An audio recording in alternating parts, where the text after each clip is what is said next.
Hi, I'm Dr. Dave Janda, and please welcome to our Operation Freedom platform, WeThePeopleProcessing.com. You know, are you tired of being threatened to be canceled just because you have a company focused on liberty and freedom?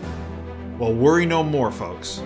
WeThePeopleProcessing.com is your go-to merchant services, freedom-based company to provide business service payment solutions. We the People Processing provides their clients a cancel culture-free platform which is domestically based. They provide competitive rates, no contracts with next-day funding, a fully vetted and like-minded financial infrastructure, and full support for integrations, implementation, and e-commerce efforts. Bottom line, WeThePeopleProcessing.com focuses on defending your company's free market growth, values, and future. Check them out at www.WeThePeopleProcessing.com. Once you're on the site, enter in password Operation Freedom or call 855-499-2024. That's WeThePeopleProcessing.com. Then, when on the website, enter Operation Freedom as your password or call 855-499-2024.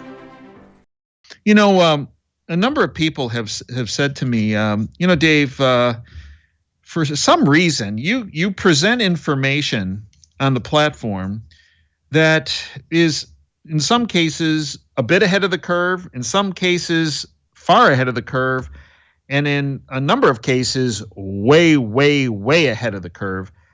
How do you do it? Well, there's a couple components to that. Number one is hard work.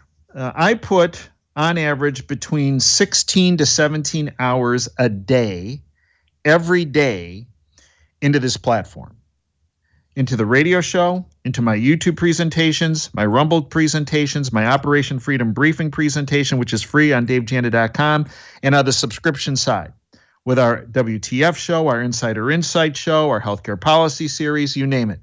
That's number one, hard work, 17 hours a day. And that's the truth. A big component of that 17 hours a day is research, which blends into my second component of success with this platform, is my contacts. For over close to 35 years, I have developed contacts within government, within business, not just in our country, but around the world.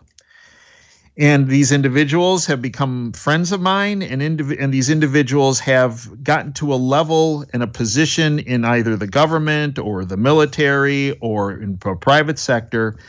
And they are not afraid, because they know me and they trust me, as I do with them, to provide me information that will never, ever be delivered to the bought-off lamestream fake media. And the third component of our secret sauce at davejanda.com and the Operation Freedom platform is my next guest, Nick Ruiz. Nick runs our IT division at Operation Freedom and davejanda.com. Now, that includes the posting, the editing, the oversight through AI systems of what we do and how we do it to make sure that we can get it through the sensors.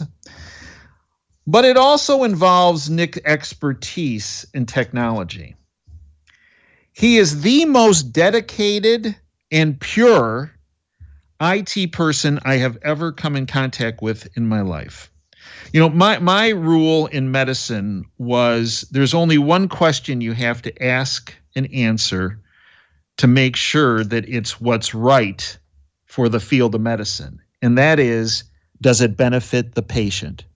Not does it benefit the doctor? Does it benefit the insurance company? Does it benefit the big pharmaceutical company? Does it benefit the government bureaucrat that sits on the health oversight board? No. If it helps a patient, then it's worthwhile. And Nick is the same way as a purist when it comes to tech.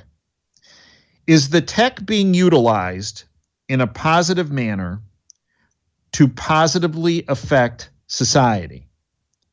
or is it being utilized in such a fashion and it being abused so that it's having an adverse effect on, if you will, the world? And this is why Nick is our IT director.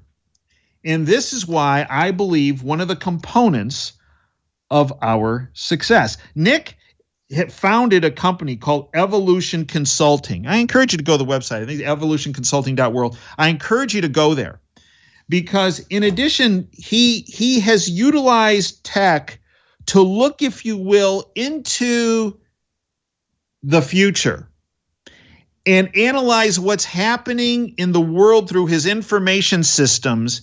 And it is a component, in addition to hard work and the 17 hours a day I put in and our team puts in and the contacts we have. It is a big component of what Nick does through his IT division that puts us ahead of the curve, short, medium, and long term. It's my honor to bring in my friend, Nick Ruiz. Nick, welcome back to the Operation Freedom platform. Hey, Doc, thanks for having me back on. So, Nick, let's talk about a couple things, and I want your take on it, okay? This came out this week through Summit News. Emails show Biden campaign pressured Facebook to censor Trump before the election. Emails obtained reveal how the Biden campaign pressured Facebook to censor President Donald Trump before the 2020 campaign election. But it wasn't just Trump. I mean, you know, Nick, that technology was utilized, whether it's Facebook or Twitter, whatever it might be, was utilized to suppress, if you will, our information that we tried to get out. It wasn't just Trump. I mean, you know, square that for me, Nick. In the big tech world, those of you that deal with tech 24/7, it's true 24/7, what's your take on that? Well, what's happening here, Doc, is really interesting. And you're seeing Facebook offer what I consider a tiny little taste of a much, much, much bigger issue. It's not just a few emails, and it's certainly not just a one-time instance. But where I find this really amusing is that at the same time, folks that visit certain websites and have seen certain articles referencing that, all of a sudden now we have the left and the far left and the Biden administration is going to declare, big tech is getting too powerful and, we might have to do a Ma Bell to them. That's sort of biting the hand that feeds you, and that's not going to end well for them. Okay? And I would encourage people to pay attention to that, because what the world of big tech is seeing, and this is not every single individual in that world. It's not, by any capacity, but a significant number of individuals, certainly what I would consider fairly high up the food chain, have a very rational and very linear worldview. And what they're seeing is their creations being used to permutate or to manifest increasingly more irrational components of the human condition in the form of left-right politics. And they're getting a little tired of it. They're getting a little tired of it, Doc. And not only are they getting tired of it, but you're gonna lean on big tech if you're, let's say, someone on the far left. You're just going to assume they're in your pocket, and you're going to turn around and you're going to try to Ma Bell them. No. That's not going to work, right? I kind of joke around and I say that's kind of like telling somebody you owe money to how long you're going to sleep on their couch for. It doesn't work that way. So I would encourage folks to keep an eye on that, because all is not as it seems there. For the folks that are out there that are saying, big tech has this massive, left-leaning bias. Yes, some of the more visible folks do. But at the same time, stay tuned is what I'm going to encourage. Is how I'm going to put it. Well, and Nick, and I brought this up before, but recently, there's this organization called Right Wing Watch, right? And they are, left of the Bolsheviks. I don't know.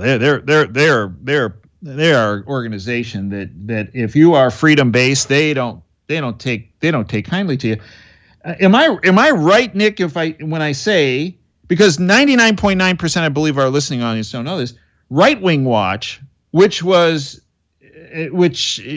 after every freedom based website, organization, you name it, Right Wing Watch, weren't they recently booted off of YouTube?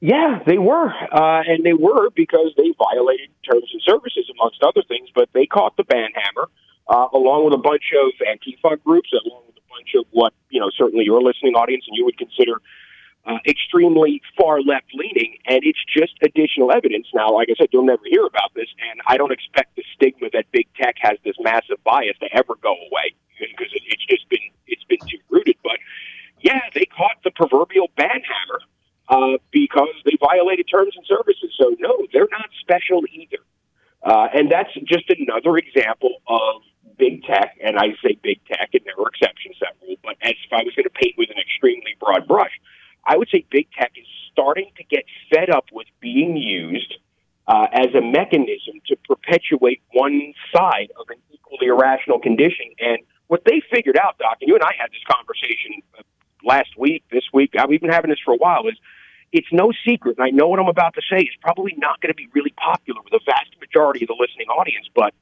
they're the new kingmakers, big tech is, and they know that, right? Their power in many instances supersedes that of government. Otherwise, government wouldn't be begging them for help to push one side or another of a narrative. Now, if it was a secret before that, it certainly isn't now. And what they're figuring out is, well, we don't like really either flavor of what we're seeing. So we're just going to take a couple of steps back here, and we're going to start to do our own thing, right? And that's scaring the living daylights out of a lot of folks, and you've seen it from the Senate level, and you've seen it come out of the White House too, which is, oh, these companies are too powerful. Well, they weren't too powerful when they were helping you. So there's that, and that's going to be a narrative, Doc, that's just going to continue, and it's going to get more and more ridiculous because these companies know how big they are.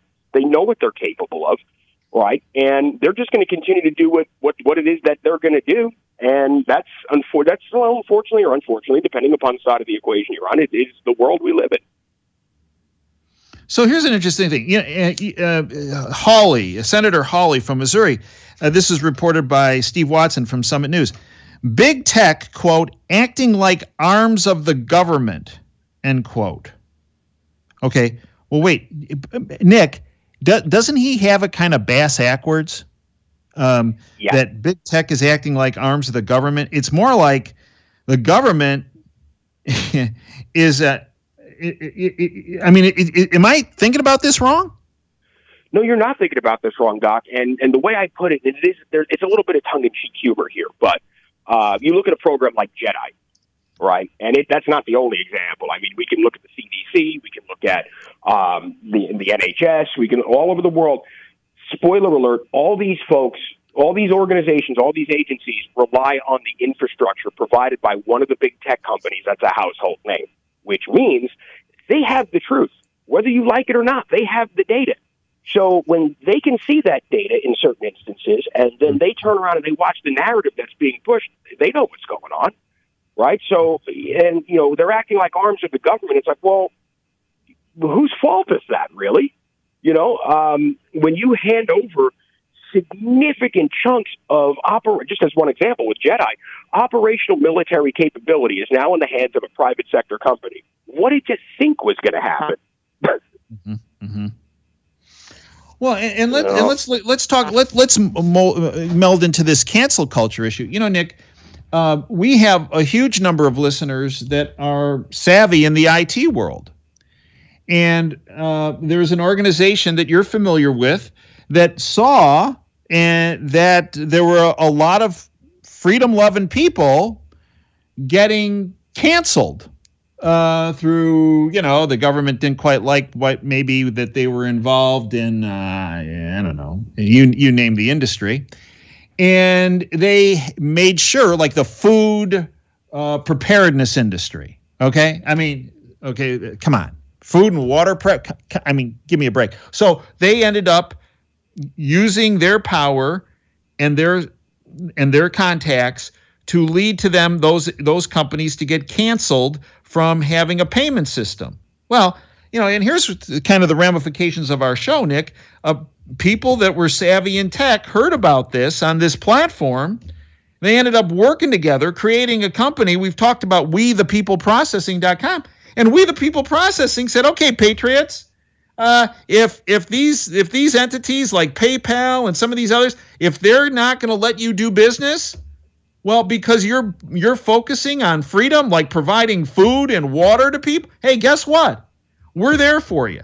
I mean, that's tech stepping up, and if you will, negating the cancel culture, Nick.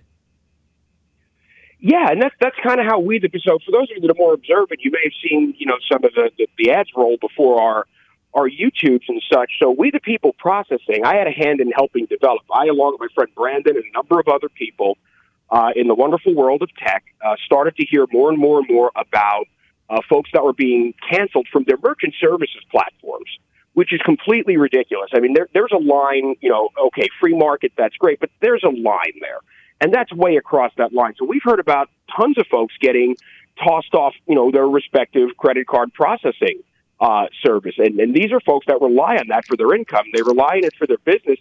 And we kind of all sat down, and I as I famously said, it's a bar napkin idea. It literally started on the back of a Heineken coaster, which is we all looked at each other and said, well, how hard would it be to build a service or a system that would rectify that would be able to provide these people services where they can go to bed every night and wake up the next morning and not have to worry about whether something they said either on Facebook or Twitter or maybe just because of the industry they're in, specifically firearms and body armor and, maybe CBD, vape, more politically controversial market spaces. They can wake up and they don't have to worry about, oh, guys, my merchant service is still on. Oh, yeah, okay, we live another day. We started this idea, go, well, how hard could it possibly be? And I encourage anybody that ever asks that question at the beginning of a project, don't, because you'll find out really quickly. It was a lot harder than we thought, but we did it, thankfully. And so what we're able to do now is the same stuff that, folks like, Stripe and PayPal and others do, except we do it with no political bias because, well, I can't claim credit for this. My very good friend Brandon put the effort in to vet an entire network, an entire vertical network, top to bottom, to ensure that every component is either politically neutral or politically friendly towards, let's call it a more conservative worldview. Obviously anybody could apply, anybody can use the services, but that's what we built this for, is to provide a viable option for folks that may be a bit more outspoken or maybe just concerned for whatever reason that they're going to lose their merchant services processing because they're either pro-Trump or pro-Second Amendment or whatever. We put this entire thing together, and I'm proud to say, thanks to Operation Freedom, we've had a number of folks that we've actually helped onboard, and it's really cool. When I, as a technologist, can look at what I built actually help someone. That doesn't happen very often. But it's one of those instances where I, as a technologist, I can see the end result of my, 14-hour days behind a keyboard manifest in the form of making someone's life better or making someone's business more profitable, which is ultimately our goal. So it's personally speaking, there's a lot of gratification there. But, that's the story with We the People Processing, and we're getting folks signed up, and they're thrilled with it, man. And we're happy to be able to provide that service to them because, like I said, there's a line you don't cross. And, 86 in somebody's merchant services that's been in business for 20 years in the same place, doing the same thing, and that's kind of over that line. It's interesting, Nick. A number of years ago, as you know, Paul Rosenberg, who is also regular on this platform and is an IT, I would put him in the guru category. Years ago, I said to Paul, I go with the whole cancel culture and the censorship, what's our way out of it? And he goes, people in tech building better mousetraps around the cancel culture. And several years after that, I asked you the same question, and you gave me the same answer. And I hadn't told you about my conversation with Paul. And so now we have, based on, freedom-loving folks that are listeners to this show, they built a better mousetrap for merchant services. So if you have a business and you take credit card, whatever, wethepeopleprocessing.com worked around that whole thing so you don't have to, as you say, wake up at 2 o'clock in the morning with night sweats going to your computer and saying, is our merchant services still on? You don't have to worry about that anymore. Just as we had Dr. Mike Rechtenwald on our show last week, and he worked in conjunction with Dr. Robin McCutcheon on the academic side to build a better mousetrap that wasn't based on stifling freedom of speech and creating an educational platform, and that's AmericanScholars.com.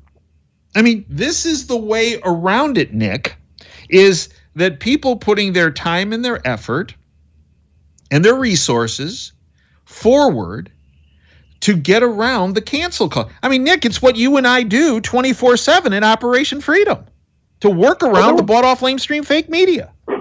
Oh, there were plenty of lessons that went into We the People that I personally learned from working with Operation Freedom, which is to check, and double check and make sure it all is as it seems, because all is not always as it seems. So right. along with a number of other folks that just put a ridiculous amount of effort in to make sure this entire network, top to bottom, I mean, and basically we are our own bank. So as far as approvals go, people say, well, I got a big profile, or maybe I'm huge in a movement that's not politically popular. Doesn't matter. Literally doesn't matter. We are effectively, in many instances, our own bank. And what's really cool, and I will say this too, is not only is it a service that just drops right in and integrates. I did an integration yesterday with someone that signed up for Operation Freedom in a sum total of 8.5 minutes, which was, when you see that work, you can't help as a programmer but smile. But in a lot of instances, we're saving people a ton of money on top of it, too, because what we're seeing now is and I'm not going to mention their names, I may already have during this interview, but we're seeing certain popular merchant services companies now start to gouge folks because they've been around, they've worked at a loss for a number of years, they've gotten integrated, they've gotten market share, and now it's time to turn the volume up, so to speak, or it's time to turn the rates up. Because most folks are terrified of switching out a merchant services processor, and with what we built, if you're brick and mortar or if you're e-commerce, it makes absolutely no difference. It's in 99.5% of instances, it's going to be a drop-in quick change. And I've seen it work now on a number of occasions. And, man, when it does, it's so cool, because I know that's the little bit that I had my hand in designing. Nick, when you look through your Evolution Consulting, your Ultra models, when you look down the road, over the next 6 months and over the next year, what are going to be some of the biggest developments in tech that are going to surprise people?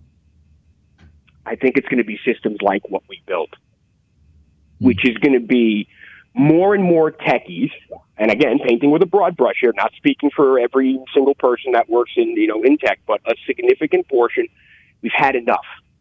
Okay. And when you see these folks have enough, and there's market share there. If a company decides that 50% of the country, they don't want their business because what they're saying hurts people's feels, guess what? There's somebody out there that's a member of the Green Party, which is, if the money's green, it's time to party. Okay, that's going to build that thing. And moreover, in a lot of instances, they're going to be people whose worldviews broadly align with those that have been canceled, right? Because you talk to most purist techies, and what they're going to tell you is that the internet should be the Wild West, and it should be everybody's intellectual hill to die on. And there shouldn't really be any censorship on there. And I think we're going to start to see that walk back as the left-right argument becomes ever increasingly more ridiculous. You're going to see big tech walk back, and they're going to take sort of I call it the despondent parent approach, which is, look, if you guys want to fight, have at it, right? We don't want to get caught in the middle of it. Let us know when you're done.